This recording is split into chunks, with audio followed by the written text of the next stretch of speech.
तो इस पार्ट की शुरुआत में बो फैन उस शॉप पे एक स्क्रीन देखता है जिसपे लिखा था कि मुझे हाल ही में एंशिएंट मेडिसिन का एक फॉर्मूला मिला है, लेकिन उसमें 3 इंग्रेडिएंट्स गायब है। तो जो कोई भी उन 3 इंग्रेडिएंट्स का नाम बता देगा उसे $1 मिलियन मिलेंगे।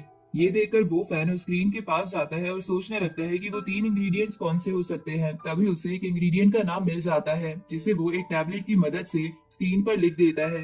ये देखकर वो केमिस्ट भागता हुआ उसके पास आता है और कहते हैं कि ये तुम क्या कर रहे हो, तुम तो निहायत ही गरीब हो, तुम्हें यहाँ लिखने की इजाजत किसने दी। जिस पर वो फैन उससे कहता है कि ये तो एक पब्लिक चैनल है ना, तो मैं क्यों नहीं लिख सकता। इस पर वो केमिस्ट कहता है कि जब से ये नोटिस यहाँ लगा है तब से कई एक्सपर्ट्स यहाँ आकर इसे सॉल्व करने की कोशिश कर चुके हैं, लेकिन किसी से भी ये सॉल्व नहीं हुआ। ऊपर से एंशिएंट मेडिसिन में 10 से ज्यादा मेडिसिन होते हैं, तो तुम लक की मदद से ये चैलेंज नहीं जीत सकते, क्योंकि उसकी प्रोबेबिलिटी एक लॉटरी जीतने से भी कम है। इसलिए चुपचाप यहाँ से चले जाओ, क्योंकि कोई भी सड़क से उठकर यहाँ नहीं आ सकता। तभी उस केमिस्ट की आवाज सुनकर उस शॉप का ओनर वहाँ आ जाता है और उससे पूछता है कि यहाँ क्या चल रहा है। जिस पर वो केमिस्ट कहता है कि सर, इस गरीब लड़के के पास पैसे नहीं है और ये मेडिसिन खरीदने आ गया ताकि ये हमें परेशान कर सके। ऊपर से जब मैंने इसे भगाने की कोशिश करी, ये यहाँ आकर स्क्रीन पे लिखने लग गया। ये सुनकर वो शॉप का ओनर उस स्क्रीन को देखता है और उसे याद आता है कि अभी अभी जो 2 मेडिसिन लिखे गए हैं ये तो असली फॉर्मूले में भी यूज किए गए थे। इसलिए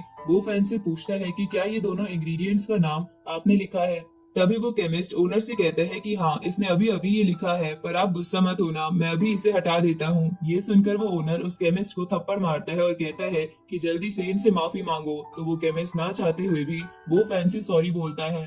तभी वो ओनर वो फैन से कहता है कि मैं भी इस लड़के की तरफ से माफी मांगता हूँ। ऐसा इसलिए हुआ क्योंकि मैंने इसे अच्छी ट्रेनिंग नहीं दी है, पर क्या आप स्क्रीन पर लिखे फॉर्मूले को पूरा कर सकते हो। इस पर वो फैन हाँ करता है। तो वो शॉप का ओनर वो फैन को पेन पकड़वाते हुए कहता है कि प्लीज आप इसे पूरा कर दीजिए और मैं आपको इसके बदले $1 मिलियन दूंगा। इस पर वो फैन कहता है कि मैं तो इसे भरने वाला था, पर तुम्हारे इस केमिस्ट ने मुझे सड़क पर रहने वाले होमलेस से कंपेयर किया था, इसलिए आप किसी और से मदद मांग लेना, मैं तो यहाँ से जा रहा हूँ। पर वो ओनर वो फैन का हाथ पकड़कर उसे रोक लेता है और केमिस्ट से कहता है कि तुम्हारी हिम्मत कैसे हुई ऐसी बात करने की, जल्दी से इनसे माफी मांगो और अगर इन्होंने तुम्हें माफ नहीं किया तो तुम अपनी नौकरी के बारे में भूल जाना। फिर वो केमिस्ट अपने घुटनों पर बैठकर खुद को चाटा मारने लगता है और बोलने लगता है कि मैं निहायत ही गरीब हूँ, मुझे आपको पहचानने में भूल हो गई। तो ये सुनकर वो फैन उसे माफ कर देता है। तभी वो ओनर केमिस्ट से कहते हैं कि ये यहाँ मेडिसिन खरीदने आए थे ना, तो जल्दी से इनकी सारी मेडिसिन पैक कर दो, वो मेडिसिन मेरी तरफ से इनको गिफ्ट होगा।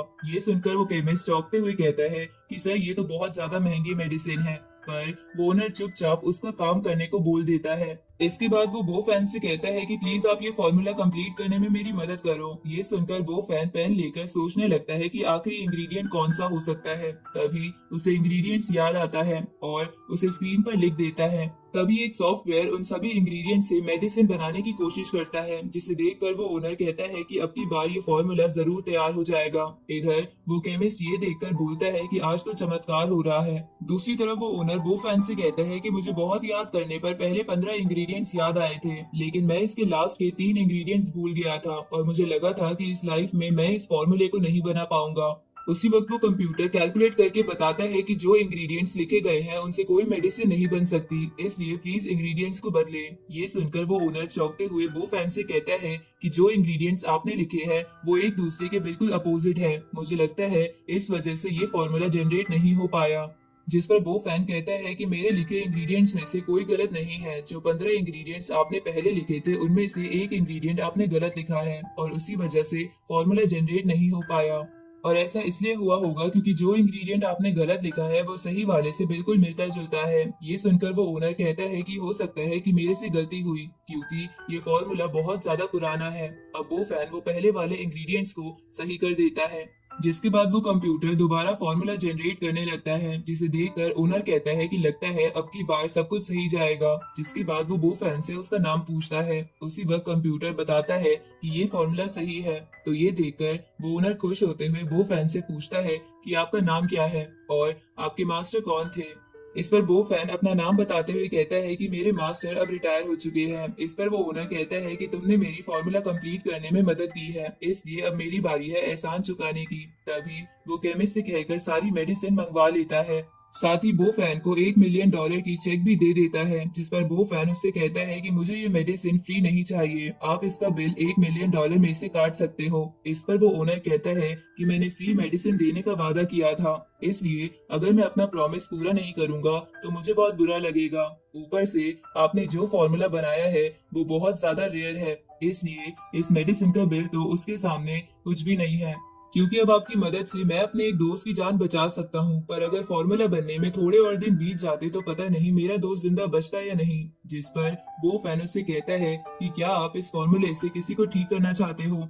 इस पर ओनर कहता है कि हाँ, मेरे एक दोस्त को लंग कैंसर है, अगर आज ही फॉर्मूला नहीं बन पाता तो पता नहीं मेरा दोस्त जिंदा रहता या नहीं। तभी वो फैन उस ओनर से कहता है कि लगता है कि आपको कोई गलतफहमी हुई है, क्योंकि इस फॉर्मूले से जो मेडिसिन बनेगी वो किसी बीमारी को ठीक नहीं कर सकती।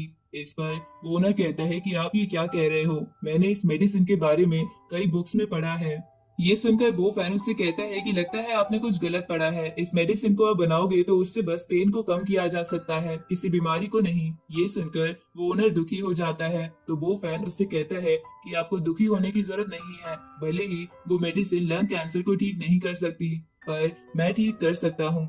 ये सुनकर वो ओनर खुश होते हुए वो फैन को थैंक यू बोलते हुए कहते हैं कि चाहे मेरे दोस्त के बचने के कितने भी चांसेस हो, पर आप मेरे साथ उसके घर चलिए। तो वो फैन इसके लिए मान जाता है। अब वो ओनर बहुत तेज ड्राइव करते हुए वो फैन को अपने दोस्त के घर ले जाने लगता है, जहाँ रास्ते में वो फैन से पूछता है कि आप मेरे दोस्त को कैसे ठीक करोगे। इस पर वो फैन कहता है कि मेरे पास लंग कैंसर के लिए एक स्पेशल मेथड है, जो कि है नीडल रीस्ट्रप सोल टेक्निक। ये सुनकर वो ओनर हैरान हो जाता है। तभी वो अपनी गाड़ी एक ट्रक से ठोकने ही वाला था कि वो फैन गाड़ी को सही समय पे साइड कर देता है और वो ओनर से कहता है कि प्लीज सेफली गाड़ी चलाइए। पर वो ओनर इस पर ध्यान ना देते हुए वो फैन से पूछते हैं कि क्या आप सच में इस टेक्निक का यूज करोगे। इस पर वो फैन हाँ करता है। तो ये सुनकर वो ओनर कहता है कि वो टेक्निक तो कमाल की है, मैंने कई बुक में पढ़ा था कि उस टेक्निक से मरते हुए बंदे को भी बचाया जा सकता है, आप सच में बहुत टैलेंटेड हो। अब वो फिर से गाड़ी अपने दोस्त के घर ले जाते हुए कहते हैं कि लगता है कि अब मेरा दोस्त जरूर बच जाएगा और फिर आपको उसकी फैमिली काफी बड़ा इनाम भी देगी। ये सुनकर वो फैन ओनर से पूछता है कि लगता है आपका दोस्त किसी बड़ी फैमिली से बिलोंग करता है।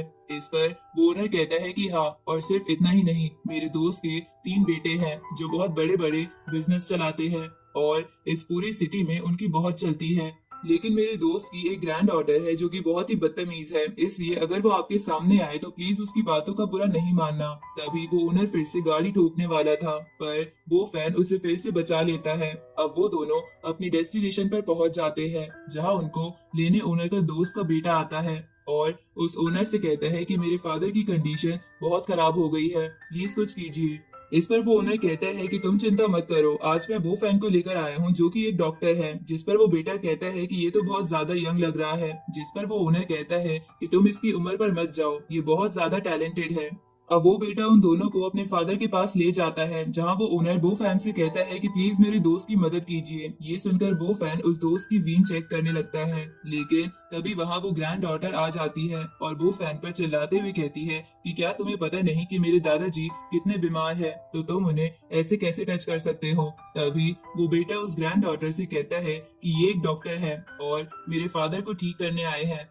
इस पर वो ग्रैंड डॉटर कहती है कि ये ढोंगी एक डॉक्टर कैसे लग रहा है, इसकी एज तो देखिए। इस पर वो बेटा कहता है कि मिस्टर वो फैन एंशियंट मेडिसिन के डॉक्टर है। ये सुनकर वो ग्रैंड डॉटर कहती है कि एंशियंट मेडिसिन जैसी कोई चीज नहीं होती है, इससे कुछ नहीं होने वाला। मैं यहाँ फॉरेन से मिस्टर गाओ को लेकर आई हूँ, जिन्होंने कई सारे रिसर्च पेपर रिलीज किए हैं और बाहर इनका बहुत ज्यादा नाम भी है।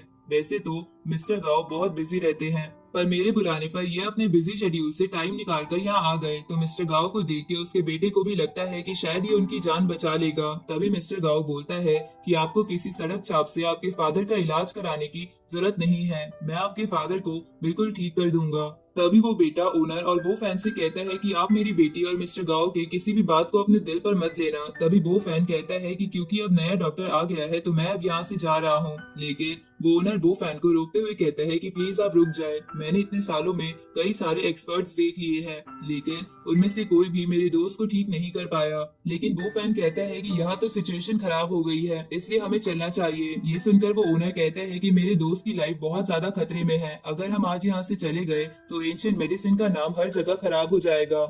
ये सुनकर वो फैन रुकने के लिए मान जाता है और इसी के साथ ये पार्ट यहीं पर खत्म हो जाता है।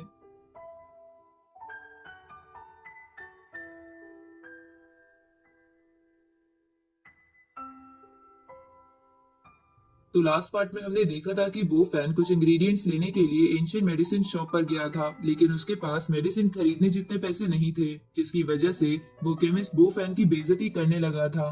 लेकिन तभी बो फैन वहां लगे एक चैलेंज को पूरा कर देता है, जिसमें उसे एक मेडिकल प्रिस्क्रिप्शन लिखना था, जिसकी वजह से मेडिकल शॉप का ओनर भी बो फैन से खुश हो गया था और इसी वजह से वो बो फैन को $1 मिलियन के साथ साथ उसके मेडिसिन फ्री में दे देता है। साथ ही वो बो फैन से मदद मांगता है कि वो उसके दोस्त को ठीक कर दे। तो बो फैन उसके साथ उसके दोस्त के घर चला गया था, जहां उन्हें उस दोस्त का बेटा मिला था। लेकिन तभी उस दोस्त की ग्रैंड डॉटर एक सीनियर डॉक्टर को ले आई थी और वो बो फैन से कह रही थी कि तुम मेरे ग्रैंडपा का इलाज नहीं करोगे। ऊपर से वो सीनियर डॉक्टर, जिसका नाम मिस्टर गाओ था, वो भी बो फैन की इंसल्ट करने लगता है कि ये सड़क छाप इसका इलाज क्या करेगा।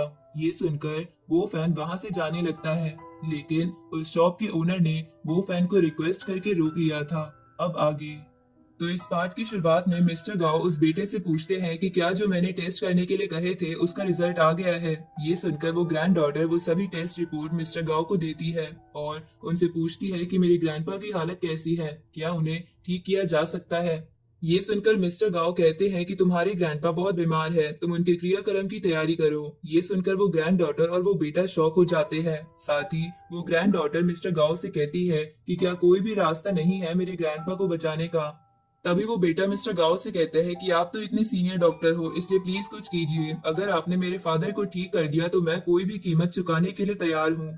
ये सुनकर वो डॉक्टर गाओ कहता है कि ये सच है कि मैं सीनियर डॉक्टर हूँ, पर हर बीमारी को ठीक नहीं किया जा सकता। ऊपर से आपके फादर की बीमारी लास्ट स्टेज पर है और उनकी एज भी हो गई है, जिसकी वजह से अगर भगवान भी आ गए तो वो भी उन्हें नहीं बचा सकते। इसलिए आप बस इनके क्रियाक्रम की तैयारी करो। ये सुनकर वो ग्रैंड डॉटर रोने लगती है, क्योंकि वो अपने ग्रैंडपा से काफी अटैच थी। तभी वो फैन डॉक्टर गाओ से कहता है कि तुम्हारा इतने सालों से पढ़ाई करने का क्या फायदा, जब तुम्हें एंड में पेशेंट की फैमिली को रुलाना ही हो और उन्हें बस क्रियाक्रम की सलाह देनी हो। ये सुनकर मिस्टर गाओ वो फैन से कहता है कि तुम्हारी ये सब कहने की हिम्मत कैसे हुई, पेशेंट की कंडीशन काफी सीरियस है, कोई भी उन्हें ठीक नहीं कर सकता और अगर इन पर कोई इलाज ट्राई करने की कोशिश की तो पेशेंट की दर्द और बढ़ जाएगा। ये सुनकर वो फैन डॉक्टर गाओ से कहता है कि तुम ये कैसे कह सकते हो कि तुम अगर इनका इलाज नहीं कर सकते तो कोई भी डॉक्टर इनका इलाज नहीं कर सकता। इस पर डॉक्टर गाओ कहते हैं कि मैंने लंग डिसीज पर काफी रिसर्च की है और मैं उसका एक्सपर्ट हूँ। मैंने ऐसे काफी केसेस फॉरेन में देखे हुए हैं, इसलिए मैं शर्त के साथ कह सकता हूँ कि मैं ही नहीं बल्कि वर्ल्ड का नंबर 1 डॉक्टर भी इनका इलाज नहीं कर सकता। इस पर बो फैन कहता है कि मैं भी ये शर्त के साथ कह सकता हूँ कि मैं इनका इलाज कर सकता हूँ। ये सुनकर डॉक्टर गाओ हंसने लगते हैं और कहते हैं कि क्या तुम मजाक कर रहे हो, मैंने ऐसा मजाक अपनी पूरी जिंदगी में नहीं सुना। इस पेशेंट का इलाज करने का समय ही जा चुका है, इसलिए तुम कुछ भी ट्राई कर लो, कुछ भी काम नहीं आएगा। ये सुनकर वो फैन कहता है कि मेरी एंशियंट मेडिसिन की नॉलेज पेशेंट को जरूर ठीक कर सकती है। इसके बाद वो उस ओनर का दिया हुआ चेक बाहर निकालते हुए कहता है कि मैंने इसी नॉलेज का इस्तेमाल करते हुए इस ओनर से $1 मिलियन जीते हैं। ये सुनकर मिस्टर गाओ कहते हैं कि एडवांस मेडिकल भी इस पेशेंट का इलाज नहीं कर सकते, तो तुम कैसे श्योर हो कि तुम्हारी एंशियंट मेडिसिन काम आ जाएगी। ये सुनकर वो फैन डॉक्टर गाओ के पास जाकर उनसे कहता है कि मुझे एंशियंट मेडिसिन और टेक्निक पर पूरा भरोसा है। इस पर डॉक्टर गाओ कहते हैं कि तो ठीक है, मैं भी तुम्हें एक बात बताना चाहता हूँ कि अगर तुमने इस पेशेंट को बिना और दर्द पहुंचाए ठीक कर दिया तो मैं एक बड़े न्यूज़पेपर में तुमसे माफी मांगूंगा। ये सुनकर वो फैन कहता है कि ठीक है, अगर मैं इस पेशेंट का इलाज नहीं कर पाया तो मैं $1 मिलियन तुम्हें दे दूंगा। तभी वो बेटा उन दोनों का झगड़ा सुलझाने लगता है, लेकिन उसी वक्त वो ओनर बेटे को रोकते हुए कहता है कि अब क्योंकि मिस्टर गाओ मेरे दोस्त का इलाज नहीं कर सकते तो अब वो फैन को आजमाने में क्या बुराई है। अब वो फैन अपने चेक को उस बेटे के पास जमा करवा देता है, ताकि अगर वो हारे तो वो चेक मिस्टर गाओ को मिल जाए। तभी वो ग्रैंड डॉटर खड़ी होते हुए वो फैन से कहती है कि तुम मेरे ग्रैंडपा को हाथ नहीं लगा सकते, मुझे तुम पर भरोसा नहीं है कि तुम इन्हें ठीक कर सकते हो। इस पर वो फैन उससे कहता है कि फिर तो क्या तुम अपने ग्रैंडपा को मरने दोगी, क्योंकि अब मिस्टर गाओ तो उनका इलाज नहीं कर सकते। ये सुनकर वो ग्रैंड डॉटर कहती है कि मैं डॉक्टर गाओ से भी बड़े एक्सपर्ट को कॉन्ट्रैक्ट करूंगी, पर तुम मेरे ग्रैंडपा को टच नहीं कर सकते। तभी वो बेटा उस ग्रैंड डॉटर से कहता है कि तुम गेस्ट से इस तरह से बात नहीं कर सकती। इस पर वो ग्रैंड डॉटर रोते हुए कहती है कि मेरे ग्रैंडपा बहुत बीमार है, इसलिए उन्हें परेशान करना बंद करो। ये सुनकर वो बेटा बोलता है कि वो फैन को तुम्हारे ग्रैंडपा के दोस्त यहाँ लाए हैं तो तुम्हें उन पर भी ट्रस्ट नहीं है। ये सुनकर वो ग्रैंड डॉटर बोलती है कि वो तो इतने समय से मेरे ग्रैंडपा का इलाज करने की कोशिश कर रहे हैं, पर इसमें कामयाब नहीं हो पाए, जबकि वो तो इतने सीनियर हैं। तो मैं इस लड़के पर कैसे विश्वास कर लूं? ये सुनकर वो ओनर ग्रैंड डॉटर से कहता है कि तुम्हें किसी को भी उसके अपीयरेंस से जज नहीं करना चाहिए। ऊपर से वो फैन ने हाल ही में इतने महीने पुराने एंशियंट मेडिसिन को पूरा करा है।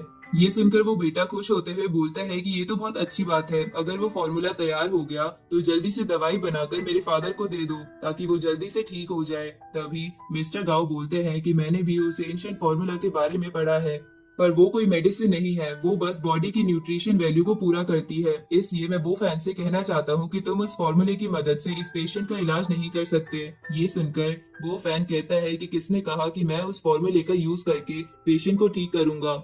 इस पर मिस्टर गाओ कहते हैं कि तुम इलाज शुरू करने से पहले पेशेंट की फैमिली को भरोसा कैसे दिलाओगे कि तुम इसके लिए क्वालिफाइड हो। इस पर वो फैन कहता है कि मैं एक बार पेशेंट को चेक करके उनके बारे में कुछ बताऊंगा। अगर जो भी मैं कहूंगा वो सच हुआ तो ग्रैंड डॉटर मुझे इलाज करने देगी, और अगर वो गलत हुआ तो मैं यहाँ से चला जाऊंगा। ये सुनकर ग्रैंड डॉटर कहती है कि तुम मेरे ग्रैंडपा को चेक करने के लिए बस देख सकते हो, उन्हें छू नहीं सकते, और अगर चेक करने के बाद तुम्हारा एक भी सेंटेंस गलत हुआ तो तुम यहाँ से चले जाना। अब वो फैन अपनी स्पेशल आइज की मदद से पेशेंट की बॉडी को चेक करने लगता है। साथ ही वो पेशेंट के हर बॉडी को डिटेल में स्कैन कर रहा था, जिसके बाद वो बोलता है कि इस पेशेंट को जवानी के दिन में इसकी लेफ्ट लंग के पास गोली लगी थी, जो कि इतनी सीरियस इंजरी तो नहीं थी, पर आराम ना करने के कारण उनकी वो इंजरी हील नहीं हुई थी। जिसके बाद इन्होंने अल्कोहल पीना भी शुरू कर दिया था और इसी की वजह से आज इन्हें ये बीमारी हुई है। साथ ही वो फैन उस पेशेंट के लंग के पार्ट के बारे में डिटेल में बताने लगता है। ये सुनकर डॉक्टर गाओ हैरान होते हुए वो रिपोर्ट चेक करने लगता है। तभी वो ओनर डॉक्टर गाओ से कहता है कि क्या हुआ, रिपोर्ट में वही है ना जो बो फैन बोल रहा है। तभी वो ग्रैंड डॉटर बो फैन से कहती है कि ये सब कैसे हुआ, ये तो इम्पॉसिबल है। तुम्हें जरूर शॉप के ओनर ने पहले ही मेरे ग्रैंडपा के बारे में सब कुछ बता दिया होगा, जो सब तुम यहाँ बता रहे हो। ये सुनकर वो ओनर कहता है कि मैंने ऐसा कुछ नहीं किया, लेकिन तभी वो फैन उसे रोकते हुए ग्रैंड डॉटर से कहते हैं कि अगर तुम्हें अभी भी विश्वास नहीं है तो मैं तुम्हारे बारे में भी बता सकता हूँ। इसके बाद वो फैन अपनी स्पेशल आइज की मदद से उस ग्रैंड डॉटर को स्कैन करते हुए उससे कहता है कि तुम्हारी फिजिकल कंडीशन काफी अच्छी है, क्योंकि तुम बचपन से ही मार्शल आर्ट की ट्रेनिंग कर रही हो। लेकिन तुम्हारी लेफ्ट लेग पर एक छोटा सा कट लगा हुआ है, जो तुम्हें ट्रेनिंग करते हुए लगा था। साथ ही ट्रेनिंग के दौरान तुम्हारा लेफ्ट शोल्डर भी इंजर्ड हो गया था, जिसके कारण बरसात के दिन में तुम्हें लेफ्ट शोल्डर में दर्द होता है। ये सुनकर ग्रैंड डॉटर कहती है कि तुम्हें ये सब कैसे पता। इस पर वो फैन कहता है कि मुझे तो वो सब भी पता है जो अगर मैं यहाँ बताऊं तो तुम शर्मा जाओगी। ये सुनकर वो ग्रैंड डॉटर गुस्से में उसे चुप रहने को बोलती है, तो वो फैन कहता है कि क्या तुम्हें मुझ पर विश्वास हो गया, और क्या मैं अब तुम्हारे ग्रैंडपा को चेक कर सकता हूँ। इस पर वो बेटा हाँ करते हुए कहता है कि आपके पास तो कमाल की एबिलिटी है कि आपकी आंख में एक्सरे मशीन फिट है, पर बो फैन कुछ नहीं बोलता। तभी वो शॉप ओनर बो फैन से कहता है कि अब तुम इनका इलाज कर सकते हो। ये सुनकर बो फैन अपने स्पिरिट वर्ल्ड में जाकर कहता है कि दुनिया में कई सारी बीमारियां हैं जो कि इविल स्पिरिट की वजह से होती है, इन्हें अगर खत्म कर दिया जाए तो बीमारियां खत्म हो जाएंगी। इसलिए आज मैं 9 सोल रिवाइविंग टेक्निक का इस्तेमाल करके उस इविल स्पिरिट को खत्म कर दूंगा। लेकिन मुझे उस टेक्निक के अलावा भी एक और टेक्निक की जरूरत है, क्योंकि सिर्फ उस टेक्निक से पेशेंट को बचाया नहीं जा सकता। अब वो फैन एंशिएंट डॉक्टर की दी हुई बुक में से उस टेक्निक को ढूंढने लगता है, जहां उसे एक डिवाइन पावर कॉन्वर्टेशन नाम की टेक्निक मिल जाती है। इसके बाद वो नॉर्मल वर्ल्ड में आकर अपनी नीडल्स को बाहर निकाल लेता है और उनमें से एक नीडल को पेशेंट की बॉडी पर लगाता है, जिसे देखकर उस शॉप ओनर का मुंह और आंखें दोनों के दोनों खुले रह जाते हैं। तो वो बेटा उनको बोलता है कि आप इतने हैरान क्यों हो। इस पर वो ओनर कहता है कि ये 9 नीडल सोल रिवाइवल टेक्निक है। मेरे टीचर ने मुझे बताया था कि ये टेक्निक बहुत पहले ही खो चुकी थी, और जब भी मैं इस टेक्निक के बारे में उनसे पूछता था तो वो मुझे कोई भी जवाब नहीं देते थे। पर मुझे ये एक्सपेक्ट नहीं था कि ये लड़का इतनी यंग एज में ये टेक्निक जानता होगा। ये सुनकर वो ग्रैंड डॉटर शॉप ओनर से पूछती है कि 9 नीडल टेक्निक की कोई स्पेशल बात है। इस पर वो शॉप ओनर कहता है कि ये टेक्निक एक सुप्रीम टेक्निक है, इसके बारे में हर एंशिएंट बुक में लिखा हुआ है। साथ ही इन नीडल को चमत्कारी नीडल कहना भी गलत नहीं होगा। तभी वो फैन एक नीडल पेशेंट की बॉडी में लगा देता है, जिसे देखकर शॉप ओनर कहता है कि ये 9 नीडल्स बॉडी की एनर्जी को और बढ़ाती है और बोन्स को मजबूत करती है, और ये भी माना जाता है कि ये मरे हुए इंसान को भी जिंदा कर सकती है। उसी वक्त वो फैन देखता है कि वो इविल स्पिरिट पेशेंट की बॉडी से बाहर आ गई है, लेकिन तभी मॉनिटर पे पेशेंट की हार्ट बीट खत्म होने लगती है, जिसे देखकर वो ग्रैंड डॉटर बो फैन से कहती है कि ये सब क्या हो रहा है। लेकिन तभी बो फैन उसे चुप कराते हुए 3 और नीडल पेशेंट की बॉडी में कोई जानबूझकर इविल स्पिरिट का यूज कर रहा है, मैं उसका पता लगाकर उसे नहीं छोड़ूंगा। तभी वो ग्रैंडपा अपनी पोती को रोते हुए देखकर कहता है कि तुम क्यों रो रही हो। तो वो अपने ग्रैंडपा को जिंदा देखकर बहुत ज्यादा खुश हो जाती है और उसे गले लगाते हुए कहती है कि मुझे तो लगा था कि आप मुझसे काफी दूर चले गए। इधर वो बेटा भी काफी शॉक में था। दूसरी तरफ मिस्टर गाओ को समझ नहीं आ रहा था कि ये सब क्या हो रहा है। तभी वो ग्रैंडपा खड़ा हो जाता है, जिसे देखकर मिस्टर गाओ उससे बोलता है कि हो सकता है कि ये सब बस थोड़ी देर के लिए हुआ हो, इसलिए आपको अपना पूरा चेकअप करा लेना चाहिए। ये सुनकर वो ग्रैंडपा मिस्टर गाओ से बोलता है कि तुम पागल हो गए हो, सिर्फ मामूली सर्दी जुकाम के लिए मैं अपना ब्लड टेस्ट और बाकी टेस्ट करवाऊं। लेकिन तभी वो ग्रैंड डॉटर अपने ग्रैंडपा से बोलती है कि प्लीज आप अपनी बॉडी टेस्ट करवा लीजिए, मुझे इससे अच्छा लगेगा। तो वो ग्रैंडपा इसके लिए मान जाता है। तभी वो बेटा बो फैन से कहता है कि आपकी मदद के लिए बहुत बहुत शुक्रिया, लेकिन अभी हमें फुल बॉडी चेकअप कराना है जिसमें टाइम लग सकता है, आप जब तक नाश्ता कर लीजिए। तो वो फैन इसके लिए मानते हुए नाश्ता करने के लिए जाने लगता है। आगे वो ग्रैंड डॉटर अपने दादा को सब कुछ बता देती है कि उन्हें कोई नॉर्मल सर्दी जुकाम नहीं हुआ था, बल्कि उन्हें एक सीरियस बीमारी थी और वो काफी लंबे समय से कोमा में थे। तभी रिपोर्ट्स आ जाते हैं जो नॉर्मल थी, जिसे देखकर मुझे थैंक यू मत बोलो, मैं तुम्हें बचाना तो चाहता था पर मैं तुम्हें बचा नहीं पाया क्योंकि मेरे पास इतनी नॉलेज नहीं थी, इसलिए तुम इस यंग लड़के बो फैन को थैंक यू बोलो क्योंकि इसी ने तुम्हें बचाया है। ये सुनकर वो ग्रैंडपा बो फैन को थैंक यू बोलता है। तभी वो शॉप ओनर निराश होते हुए कहता है कि मैं उसे 9 नीडल टेक्निक को कैमरा में रिकॉर्ड नहीं कर पाया। तो 9 नीडल टेक्निक का नाम सुनकर वो ग्रैंडपा कहता है कि क्या तुमने उसका यूज करके मुझे बचाया है, क्या तुम उसे दोबारा मुझ पर यूज करके दिखा सकते हो क्योंकि मैं उसे देखना चाहता हूँ। इस पर वो फैन कहता है कि वो टेक्निक हेल्दी लोगों पर यूज नहीं की जा सकती। तभी मिस्टर गाओ चुपचाप वहां से भागने की कोशिश करता है, लेकिन तभी वो फैन उसे रोकते हुए कहता है कि क्या तुमने शर्त हारने पर कुछ करने के लिए नहीं कहा था। ये सुनकर मिस्टर गाओ कहता है कि मैं तो बस माफी वाला लेटर लिखने के लिए पेन लेने के लिए जा रहा था। तभी वो बेटा मिस्टर गाओ को एक पेन दे देता है। तो मिस्टर गाओ माफी भरा लेटर लिखकर बो फैन को दे देता है, जिस पर बो फैन उस बेटे से कहता है कि आप प्लीज इसे एक बड़े न्यूज़पेपर में छपवा देना। लेकिन तभी मिस्टर गाओ बोलता है कि इसकी कोई जरूरत नहीं है, कल मैं मीडिया में जाकर तुमसे माफी मांग लूंगा। अब वो वहां से जाने लगता है, जहां जाने से पहले वो ग्रैंडपा मिस्टर गाओ से कहता है कि तुम्हें और सीखने की जरूरत है, तुम ऐसे किसी को भी क्रियाक्रम करने की सलाह नहीं दे सकते। और मिस्टर गाओ मुंह बनाकर वहां से चला जाता है, जिसके बाद वो शॉप ओनर बो फैन से कहता है कि मैं आपको अपना मास्टर बनाना चाहता हूँ। ये सुनकर वो ग्रैंड डॉटर कहती है कि आप इस लड़के को अपना मास्टर कैसे बना सकते हो। तभी वो फैन भी शॉप ओनर से कहता है कि आप बहुत सीनियर हैं और आपकी रिस्पेक्ट भी काफी है, इसलिए मैं आपको अपना स्टूडेंट नहीं बना सकता, लेकिन अगर आपको मुझसे कोई भी टेक्निक सीखनी है तो मैं आपको सिखा दूंगा। ये सुनकर वो शॉप ओनर कहता है कि मैं हमेशा से ही वो 9 नीडल सीखना चाहता था, इसलिए प्लीज मेरी एज को मत देखो और मुझे अपना स्टूडेंट बना लो। अब शॉप ओनर के ये कहते ही ये पार्ट यहीं पे खत्म होता है।